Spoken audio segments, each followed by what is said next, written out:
Project Congress పై కుట్ర చేసింది 2022లో పెద్ద వరదలు వచ్చినా దానికి ఏం కాలేదు. ఎలక్షన్ మూమెంట్లో కొంచెం కుంగింది. ఇప్పుడు చూడండి జలాశయం బాగా నిండింది. దీని వెనక కుట్ర ఉంది అంటున్నాడు ఆయన. మనం ఇలా బోనాలు అంటే చాలా ప్రతిష్ఠితమైన పండుగ. భాగ్యలక్ష్మి అమ్మవారు అంటే ఇంకా ఎంతో పవిత్రమైన మహిమగల అమ్మవారు.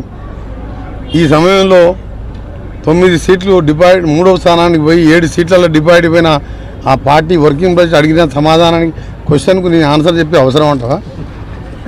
16 సీట్లల్లో పోయింది. ఇక వాళ్ళు కూడా పార్టీ మీద ఆశ వదులుకున్నారు. అలాంటి క్వశ్చన్కి ఆన్సర్ చేస్తే ఈ పండుగ రోజు వాతావరణం ఖరాబ్ అవుతుంది. అది వాళ్ళ విజ్ఞతకే వదిలిపెడుతున్నా. 3 ఏళ్ల కింద ప్రాజెక్టు కట్టిండ్రు. 70 ఏళ్ల కింద సాగర్ కడితే ఒక్క గీత పడలేదు. వాక్రానంగా కడితే ఒకటి గీత పడలేదు. ఇది అందరూ కూడా నిపుణుల కమిటీ నేషనల్ మన NDSA వాళ్ళు రిపోర్ట్ ఇచ్చింది. మాకు రిపోర్ట్ క్యాబినెట్ మినిస్టర్లు అందరికీ కూడా మాకు సర్క్యులేట్ చేసాం.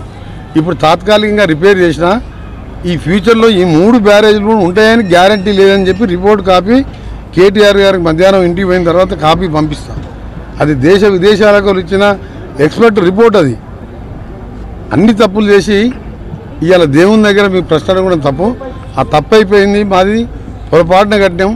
కమిషన్ కోసం కట్టినామా దేనికోసం కట్టినామా పొరపాటు అయిందని చెప్పి తెలంగాణ ప్రజలకు తప్పైందని చెప్పి ఆ 2 లక్షల కోట్లు ఇవాళ గోదావరిలో కలిపినట్టు అయింది.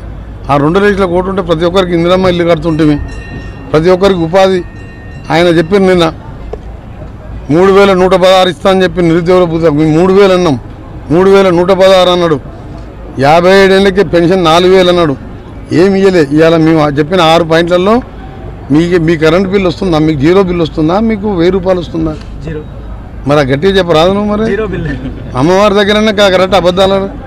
మరి హరీష్ రావు గారు ఆ పాయింట్ చెప్పారు. నెలకు 1000 రూపాయలు అంటే సంవత్సరానికి 12,000 మిగిలిచ్చినాం కదా.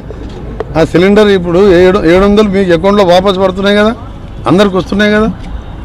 700 అంటే సంవత్సరానికి అదొక 10,000. బస్సులో ఫ్రీ. 70 కోట్ల మంది తిరిగింది బస్సులో. ఈరోజు మేము ఒకటే చెప్తున్నాం. నవంబర్లో వాళ్ళు ఉన్నప్పుడే అది కూలిపోయింది.